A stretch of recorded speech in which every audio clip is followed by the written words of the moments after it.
Train frequency చూడండి, every 2 minutes ఒక train అనమాట. జర్మనీలో ట్రాన్స్పోర్ట్ సిస్టమ్ బాగుంది. డబల్ డెక్కర్ ట్రైన్ జర్మనీలో. డిఫరెంట్ కాన్సెప్ట్ బాగుంది కదా, చూడండి అన్నీ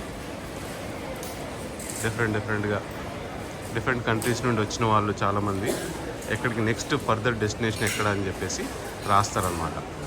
ఇదేమో గ్లాస్ బాటిల్స్కి అనమాట. ఈ గ్లాస్ బాటిల్స్ కూడా మనము ఈచ్ బాటిల్కి 25 cents ఇస్తారనమాట. ఎంటీ బాటిల్, ఏ బాటిల్ అయినా సరే మనం దీంట్లో వేస్తే 25 cents ఇస్తారనమాట. సో సూపర్ కదా, మంచి రీసైకిల్ పాలసీ. సంజీవని ట్రస్ట్లో రమణారెడ్డి అనే యువకుడు తన లైఫ్ని నిరుపేదల కోసం డెడికేట్ చేస్తున్నాడు. అతని గురించి ఇండియన్ ఎక్స్ప్రెస్లో కూడా ఆర్టికల్ వచ్చింది, మీరు చూడొచ్చు. మనలో చాలామంది చేయాలనుకున్నా చేయలేని మంచి పనులు తను చేస్తున్నాడు. పూట గడవలేని వాళ్ళకి 7 రోజులు భోజనం పెడుతున్నాడు. అనారోగ్యాలకు వైద్యం అందిస్తున్నాడు. అలాగే ఎవరు లేని నిరుపేదలు చనిపోతే తన టీంతో వెళ్ళి అంత్యక్రియలు కూడా చేస్తున్నాడు. ఇలాంటి హెల్ప్ ప్రజలకు చేయాలి అంటే ఎంతో డబ్బుతో కూడుకున్న పని. కానీ తను గత 5 సంవత్సరాలుగా ఈ పనులు అన్నీ చేస్తున్నాడు. నిజంగా ఇలాంటి వారు చాలా చాలా తక్కువగా ఉంటారు ఈ రోజుల్లో. తను ఇలాంటి హెల్ప్ కంటిన్యూ చెయ్యాలి అంటే తనకి మన హెల్ప్ డెఫినెట్గా అవసరము. నా తరపు నుండి నేను తోచిన సహాయం చేస్తున్నాను. మీకు తోచినంత సహాయం చేయాలి అనిపిస్తే కింద ఫోన్ నెంబర్ ఉంది, మీరు ఫోన్పే చేయొచ్చు. లేదా మీరు తన ట్రస్ట్కి కావలసిన సరుకులు, రైస్ కానీ, పప్పు కానీ, ఆయిల్ కానీ ఇలాంటివి డెలివరీ చేయొచ్చు. Please help him. Thank you so much in advance. Good morning from Porto, Portugal. అందరూ ఎలా ఉన్నారు? ఈరోజు ఎర్లీ మార్నింగ్ మేము జర్మనీకి బయలుదేరుతాం అనమాట. రాజ్ బర్త్డే రేపు. జర్మనీలో సెలబ్రేట్ చేసుకోవడానికి రాజ్ మనకు స్పాన్సర్ చేస్తున్నాడు. సో మనం జర్మనీకి వెళ్ళిపోయి జర్మనీ ఎలా ఉందో చూసేద్దాం. ఓకే, ఇక్కడ చూడండి, పోర్టో ఎయిర్పోర్ట్లో కాఫీ షాప్ అనమాట. దీని స్పెషాలిటీ ఏంటంటే ఇక్కడ వీళ్ళు ట్రీ పెట్టారు ఒకటి. ఇక్కడికి వచ్చి ఎవరైనా కాఫీలు కానీ ఏదైనా బ్రేక్ఫాస్ట్ కానీ చేసిన వాళ్ళు ఏం చేస్తారంటే ఆ బిల్లు ఉంటుంది కదా, రిసీట్, ఆ రిసీట్ని దాని మీద ఏదైనా ఎక్కడికి వెళ్తున్నారు నెక్స్ట్ అనేది రాసి ఇక్కడ పెడతారనమాట. డిఫరెంట్ కాన్సెప్ట్ బాగుంది కదా, చూడండి అన్నీ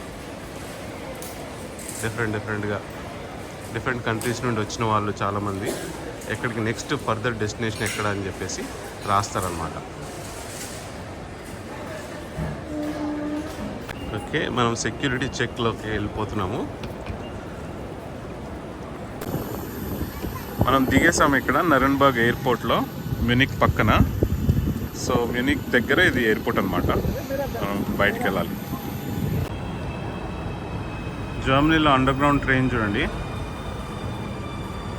ఇలా ఉంటుంది అనమాట. ట్రైన్ ఫ్రీక్వెన్సీ చూడండి, ఎవ్రీ 2 minutes ఒక ట్రైన్ అనమాట. జర్మనీలో ట్రాన్స్పోర్ట్ సిస్టమ్ బాగుంది.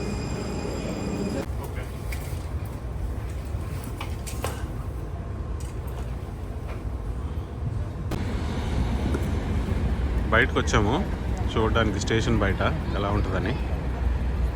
స్టేషన్ బయట అనమాట. ఆకలిస్తుందని ఫుల్ మెక్డానల్డ్స్లో కొనుక్కొని రోడ్డు మీద నిలబడి తినేస్తున్నాం.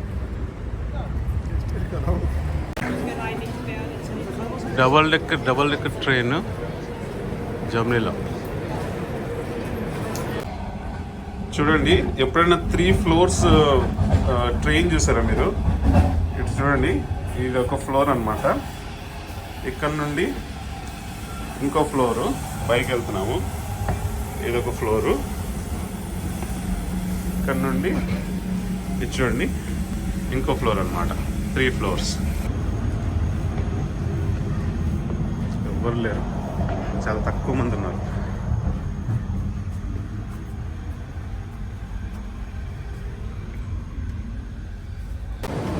మొత్తానికి మ్యూనిక్ స్టేషన్ చేరుకున్నాము 3.5 hours జర్నీ తర్వాత. ట్రైన్ జర్నీ మాత్రం సూపర్ ఉండే. 3.5 hours అయినా కానీ కొంచెం బాగుండే అనమాట, కంఫర్ట్గా. మ్యూనిక్ స్టేషన్ చూడండి ఎంత బిజీగా ఉందో, చాలా బిజీగా ఉంది. జనాలు కుప్పలు ఎక్కడ చూసినా కానీ.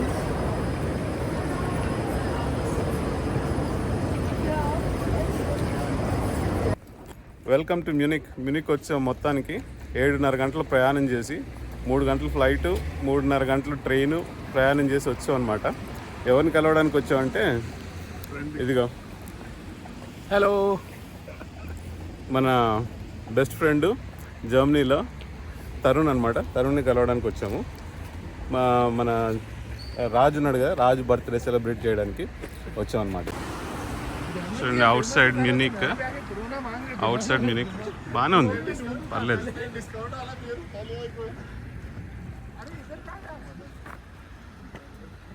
రోడ్స్ కూడా బాగానే క్లీన్గా ఉన్నాయి.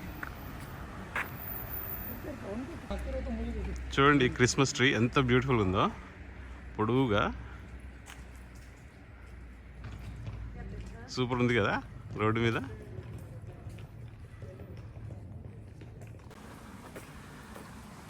స్ట్రీట్ చూడండి ఎంత బాగుందో, కింద ఫ్లవర్స్ అన్నీ కింద పడి ఎల్లోగా బాగుంది. వర్షం పడుతుంది, కాకపోతే ఇంకా వెళ్ళలేదు మేము ఇంటికి, దారిలోనే ఉన్నాం అనమాట, వెళ్తున్నాం. Good morning from Munich Germany. అందరూ ఎలా ఉన్నారు? ఈరోజు సండే అనమాట. ఇక్కడ చూడండి, సండే జర్మనీలో డెడ్ అంటే డెడ్ అనమాట. ట్రాఫిక్ లేదు, ఏం లేదు, రోడ్డు మీద అంతా క్వైట్. మొత్తం షాప్స్ అన్నీ క్లోజ్ అయ్యి ఉంటాయంట ఇక్కడ. సండే క్వైట్ డెడ్ అనమాట. మన కోవిడ్ టైంలో ఎలా ఉండేది అలా ఉందన్నమాట. ఇప్పుడు చూస్తూ ఉంటాయి ఇక్కడ అంతా ఎవరు లేకుండా.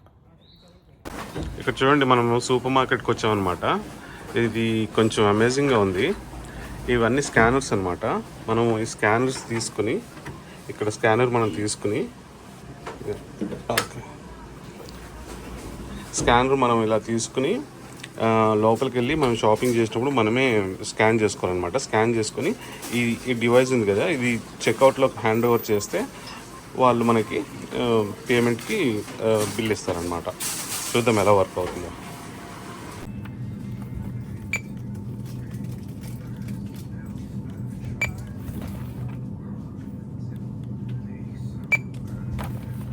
ఓకే,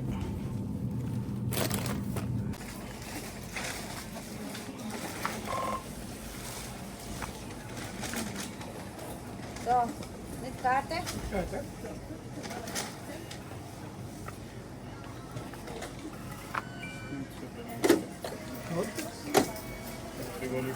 ఈ కంట్రీలో మెచ్చుకోదగ్గ విషయం ఏంటంటే ఇక్కడ రీసైక్లింగ్ మెషిన్స్ ఉన్నాయన్నమాట. సూపర్ మార్కెట్లో, ప్రతి సూపర్ మార్కెట్లో కూడా.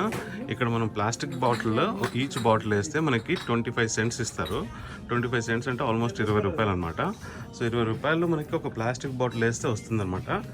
ఇదేమో గ్లాస్ బాటిల్స్కి అనమాట. ఈ గ్లాస్ బాటిల్స్, ఇక్కడ గ్లాస్ బాటిల్స్ కూడా మనము ఈచ్ బాటిల్కి 25 సెంట్స్ ఇస్తారనమాట. ఎంటీ బాటిల్, ఏ బాటిల్ అయినా సరే మనం దీంట్లో వేస్తే 25 సెంట్స్ ఇస్తారనమాట. సో సూపర్ కదా, మంచి రీసైకిల్ పాలసీ. చూడండి మనవాడు వేస్తున్నాడు లోపల బాటిల్స్ అన్ని. ఫైనల్గా అది మనకి ఎంతో చూపెడుతుంది ప్రైస్. జస్ట్ ఇక్కడ హోల్ ఉంది, ఈ హోల్లో బాటిల్ మనం పెట్టేయడమే అనమాట. అది మనీ యాడ్ చేసుకుంటూ పోతుంది.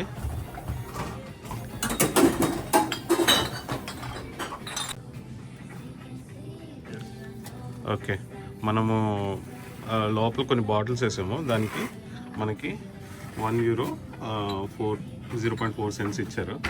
ఆల్మోస్ట్ 5 బాటిల్స్ వేసాం అనమాట లోపల. సో ఆల్మోస్ట్ 100 రూపీస్ అనమాట రీసైకిల్ చేసినందుకు మనకి. సో మనం అక్కడ పే చేస్తాము, పే చేసేసి వచ్చి ఇక్కడ మనము పెట్టేసాం అనమాట. సో మన షాపింగ్ అయిపోయి చాలా ఈజీగా ఉంది ప్రాసెస్. అయితే నాకు చాలా ఈజీగా అనిపించింది. మనం ఇక్కడ డివైస్ తీసుకోవడము, వెళ్ళడము, మనకు కావాల్సిన ఐటమ్స్ కొనుక్కొని స్కాన్ చేసుకోవడము, స్కాన్ చేసుకుని ఇంకా తర్వాత ఆ డివైస్ వాళ్ళకి ఇచ్చేస్తే అయిపోతుంది అనమాట. ఇంకా ఆ ఒక్కదాన్ని వాళ్ళు స్కాన్ చేసుకొని మన దగ్గర బిల్ తీసుకుంటారు అనమాట. బాగుంది సిస్టమ్.